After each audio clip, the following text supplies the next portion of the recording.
Kazibari heritage স্টেটে আপনাদের স্বাগত। 1820 সালের পূর্বের হাভেলিটি ভেঙে এই নতুন হাভেলিটি তৈরি করা হয়। অন্দরমহল এবং বহির্মহলের মধ্যবর্তী দোতলায় আমাদের এই কিতাবখানাটির অবস্থান। অতি প্রাচীন কিতাবখানার বইগুলোকে এই নতুন হাভেলির কিতাবখানায় স্থানান্তর করা।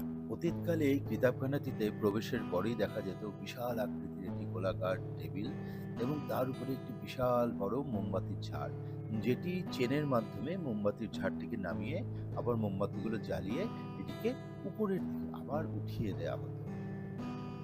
দুপাশে উঁচু ছাদ পর্যন্ত আহ, বিশাল আকৃতির আলমারি ছিল এ ঘরে, এবং এই আলমারিতে রাখা থাকতো 150 জিল আরবি এবং ফার্সি কিতাব।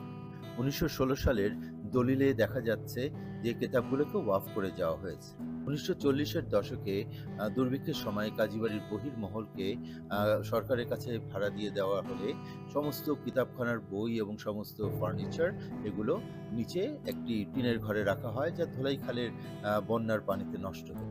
গোল টেবিল এবং ঝাড়বাতিটি নর্থব্রুক হলে ডোনেট করে দেওয়া হয়।